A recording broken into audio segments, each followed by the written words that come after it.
About 75% of electricity consumed in Nigeria comes from diesel and petrol power generators, with Nigerians having to spend between $16 billion to $22 billion annually on fueling and other power needs. Nigeria is reportedly the highest generator user globally, with 30 to 40 million generators in the country. Now, these generators produce 25,000 megawatts of power utilized in Nigeria, while the country's national electricity grid supplies less than 5,000 megawatts. Now, this is a huge problem because investigations have revealed that the Nigerian government has spent over 11 trillion naira on power since 1999. So, the question is, where did all that money go? How did the government squander 11 trillion naira of taxpayers' money on frivolous contracts, fraudulent projects, and many more without getting the country close to having stable electricity supply? In 2015, the Nigerian Senate constituted a committee to investigate the Nigerian power crisis. According to revelations from that Senate hearing, the administration of former President Olusegun Obasanjo reportedly spent $16 billion on power sector reforms between 1999 and 2007. His successor, late President Umaru Musa Yar'Adua, spent $5.375 billion, while President Goodluck Jonathan's administration spent $8.26 billion on the power sector. Some of these investments were made into something called the National Integrated Power Project, NIPP. Former President Olusegun Obasanjo initiated this National Integrated Power Project in 2005, which aimed to build 10 gas-fired power plants across the country. The project was estimated to cost $8.5 billion and was funded by the excess crude account, a savings account for oil revenues. However, the NIPP faced several challenges such as delayed contractual disputes and poor quality of work. According to a report by the House of Representatives Committee on Power in 2008, only $3.7 billion of the $8.5 billion allocated for the NIPP was actually disbursed, and none of the power plants was completed or functional. The report also accused Obasanjo and some of his ministers and officials of inflating contracts, violating due process, and diverting funds meant for the power sector. Goodluck Jonathan, another former president, inherited the NIPP from Obasanjo and continued to fund it from the excess crude account. However, Jonathan's administration also failed to deliver on its promises of improved power supply. According to a report by the Socio-Economic Rights and Accountability Project, SERAP, in 2017, the Jonathan's administration awarded fraudulent and ghost contracts, paid huge sums of money for non-existent projects, and failed to account for the funds spent on the power sector. Findings by the ICIR revealed that between 2011 and 2018, the Office of the Accountant General of the Federation had released a capital sum of 1.1 trillion naira for power projects in the country. However, many of these projects were either abandoned, poorly executed, or overpriced by contractors. The Buhari years were not any different. After taking over from Jonathan in 2015, Buhari promised to improve power supply in the country. But while his administration claimed investments in the industry increased significantly under his watch, the national grid collapsed a record 99 times under Buhari. Between 2018 and 2022, Nigeria budgeted the sum of 1.6 trillion naira to the Ministry of Power. According to the country's budget document, the capital allocation to the power sector in 2022 stood at 299 billion naira. Capital investments in the sector between 2018 and 2022 stood at around 1.633 trillion naira. In 2023, the government budgeted the sum of 258.494 billion naira to the power sector, with capital expenditure taking 251 billion naira. Well, all that investment, yet Nigerians continue to pay more money for less power supply. My question is, what have these people been doing with our money? Now, I need to go and buy fuel before they take the light. Bro, abeg imagine this. You wake up one morning and electricity is out again. The road in your neighborhood are riddled with pothole again. Your children can't go to school because their teacher on strike again. You're frustrated, you're angry, and you're ready to take to the streets to demand change. But then, your pastor stand at the pulpit on Sunday and say, don't fight the government, God will fight the battle for you. Or your imam during Jumai prayers that your protesting is haram and that you must remain patient. No be juju be that. See brainwash. Suddenly your anger is replaced with confusion. Should you trust your leader or your faith? What if I told you that this is not just a coincidence? What if the very people who are supposed to guide you spiritually are working hand in hand with the politicians who are failing you? Welcome to the complex and controversial relationship between Nigerian politicians and our religious leaders. Are they partners in crime, using faith as a tool to suppress dissent? Or are they agents of change, guiding the nation towards a better future? Let's dive deep into this explosive topic. In Nigeria, religion is more than just a belief system. It's a powerful tool of control. Politicians have long understood this, and they have strategically aligned themselves with religious leaders to maintain their grip on power. In the north, politicians often leverage Islam to suppress dissent. Imams in mosques are known to preach that protesting against the government is haram, forbidden. They remind worshippers to be patient, to pray, and to leave everything in the hands of Allah. Meanwhile, the same politicians who fund these mosques and Islamic school are the one looting public funds and leaving millions in poverty. In the east and the west, the story isn't much different. Politicians cozy up to influential pastors and bishops, donating huge sums of money to churches in exchange for loyalty. These pastors in turn preach messages of submission and obedience. They tell their congregation that God will fight their battle and that challenging the government is a sin. They will preach that the member should respect their leaders, that their leaders were ordained by God. But here's the question: is this really about faith, or is it about control? Nigeria is one of the richest countries in Africa, yet over 40% or even more of its population lives in poverty. How is this possible? Our reason is the toxic relationship between politician and a religious leader. When religious leaders discourages their follower from holding the government accountable, they are essentially giving politicians a free pass to mismanage resources. No protest, no demand, no pressure to perform. It's a perfect system for those in power, but a devastating one for the people. Think about it. If millions of Nigerians were to rise up and demand better governance, things will change. But instead, they are told to pray and wait for divine intervention. Meanwhile, the politicians and their religious ally continue to enjoy the good life, drive private jets, live in mansion. Their children are living abroad, studying abroad, enjoying the goodies of life, enjoying the LG of life. Life is good, while the masses suffer. Let's talk about this hypocrisy. Many of these religious leaders lives in opulence, driving luxury cars and flying private jets, while their congregations struggle to put food on the table. They claim to be men of God, but their actions often align more closely with the politicians who fund them.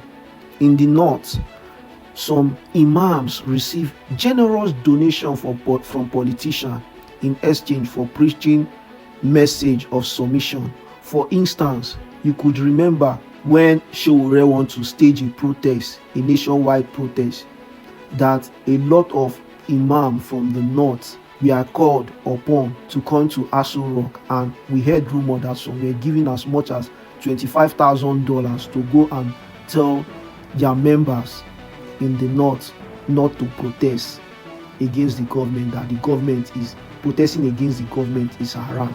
And in the south, pastors build mega churches with funds from politicians who are looking for spiritual cover for their corruption. This is not just about faith, it's about power.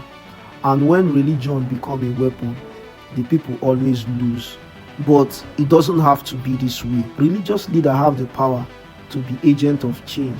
Imagine if pastors and imams use their platform to preach the truth to power, to demand accountability, and to inspire their followers to fight for justice. There are already few brave voices doing this. Some pastors have called out corruption from the pulpit. Some imams have encouraged their followers to hold leaders accountable, but these voices are often drowned out by the louder, more politically connected ones. And that's the truth. The truth is, Nigeria needs a revolution, not just of governance, but of mindset. Religious leaders must choose: will they continue to be partners in crime, or will they rise up agents of change? Why this relationship between politicians and religious leaders may seem like an insurmountable challenge, there is hope. Across Nigeria, young people are waking up to the reality of this unholy alliance and taking matters into their hands. In communities nationwide, young Nigerians are organizing grassroots movements, using social media to amplify their voice and demanding accountability from their leader. They are no longer waiting for divine intervention or for religious leader to speak on their behalf. They are taking action, and it's working. From the End SARS protest that shocked the nation to community-led initiatives tackling poverty and education, Nigerians are proving that real change does not always come from the top. Sometimes it starts with ordinary people who are tired of the status quo and are ready to fight for a better future. One of the most powerful tools in this fight for change is social media. Platforms like Twitter, Instagram, and Facebook, TikTok, YouTube has become space where Nigerians can speak truth to power without the fear of censorship. Social media has exposed the hypocrisy of politicians and their religious leaders, allowing ordinary citizens to share their story and hold leaders accountable. It's where movements are born, where voices are amplified, and where the truth can no longer be hidden. But social media alone is not enough. It's up to every Nigerian to use this platform responsibly, to share accurate information, to call out injustice, and to inspire others to take action. To the religious leaders watching this, the time has come to choose a side. Will you continue to be a tool in the hand of the corrupt politicians, or will you stand with the people you claim to serve? True faith is about justice, compassion, and standing up for the oppressed. It's about using your platform to speak truth to power, not to silence the voice of the suffering. The people look up to you for guidance, but they also need you to be their voice in the fight for a better Nigeria. Remember, history will judge you not by the size of your congregation or the wealth of your church or mosque, but by the impact you had on the life of the people you led. And to the politician, the days of using religion to manipulate the masses are numbered. The people are waking up, and they are no longer willing to accept empty promises and false petty. The youth are watching, the world is watching, and the God you claim to serve is watching. It's time to stop using faith as a weapon and start serving the people who elected you. Nigerian wealth belongs to its people, not to a selected few politicians. It's time to build a nation where everyone has access to quality education, healthcare, and opportunities, not just those in power. Sometimes I wonder too. For instance, I have a friend who works in the hotel. He will tell me that, do you know that all these politicians, they know each other? That you will be there fighting for this politician. Say, Tinubu, Bola Ahmed Tinubu is my brother. I will vote for him. I will fight for him. That they know each other. That sometimes if you go to all these big hotels on Sunday brunch, you will see them. You will see them greeting each other, whether they are Muslims, they are Christian. You will hear somebody, hey, my friend, Ibrahim, come here. If you want to do any business with Oye, go and meet this Alhaji. He will put you through. Make sure you connect with him. They connect with each other. Religion doesn't hinder them. Religion doesn't hinder them. It is you and I that are fighting ourselves. But the politicians are united They are united. So all those journalists that they are paid to be pushing propaganda, you need to change. Your days are numbered. Let's talk about the call to action. What can you do to be part of the change? Educate yourself and others. Understand the issue facing Nigeria. Understand the issue facing Nigeria and share that knowledge with your family, friends, and community. Ignorance is the enemy of progress. Hold leaders accountable. Whether it's your local government chairman, your senator, or your religious leader, demand transparency and accountability. Not this one they are fighting for sexual harassment. Natasha this, Natasha that. Demand your good government. Your government is busy fighting for Natasha. Those who say nay, nay. Those who say yay, yay. It wasn't so long ago that the labor unions made bid to send across their message to the federal government about their strike. Shut down the national grid. Oh, people were angry. People were pouring out their venom on social media. The labor unions were criticized for being selfish, and the action was termed criminal and economic sabotage. How dare labor? Our lawmakers were so outraged that there was a consideration about passing a bill to criminalize the intentional collapse of the national grid. On X, there were tons of tweets from people who seemingly knew instances of hospitals and individuals on life support that were personally affected by the national grid shutdown. And I get it. Now, the most recent shutdown happened on the 6th of July, but we don't seem to see the same level of outrage like we did during the strike. Or aren't hospitals still dependent on electricity anymore? Look, I'm not here to hold brief for the NLC. I'm just here to ask if the light Nigerians can depend on is a light at the end of the tunnel. In 2024 alone, the national grid has collapsed 4 times. 4 times this year. February 4th, 2024, it collapsed at 4 p.m. and dropped to 0 megawatts in an hour, with all plants connected to the grid ceasing operations by 5 p.m. March 28, 2024, the grid collapsed at 4:30 p.m., causing a nationwide blackout. April 15, 2024, grid collapsed again at 2:42 a.m., causing a nationwide blackout, and the most recent being the one on the 6th of July, and the grid collapsed at 3 p.m. and persisted up until the evening. Now, the question is, what exactly is going on? Sometime in April, the electricity distribution companies classified electricity distribution into different bands, from band A to band E, with band A having the most frequent supply of power and also having to pay the most. And some other people complaining about not even having power, even though they're paying exorbitantly for it. On the 3rd of April, the federal government approved an increase in electricity tariff for customers under band A classification. Now, on the 1st of July, electricity customers in the band A category began to pay 209 naira 5 kobo instead of the 206 naira 80 kobo they previously paid. Nigerians are now having to ration their electricity consumption. Businesses are crying because they cannot afford the exorbitant cost of power. I've seen videos myself, videos of business owners crying on social media because they cannot afford these bills. You see this power problem that I've been talking about from a long time now. The government that will eventually solve it, they won't need to do a lot of campaign internally and externally. As to SMEs that constitute the backbone of our economy, they will thrive if we solve our power problems. Multinationals wouldn't have to leave as much as they do. Well, there's insecurity that these multinationals have to worry about, but that's a conversation for another day.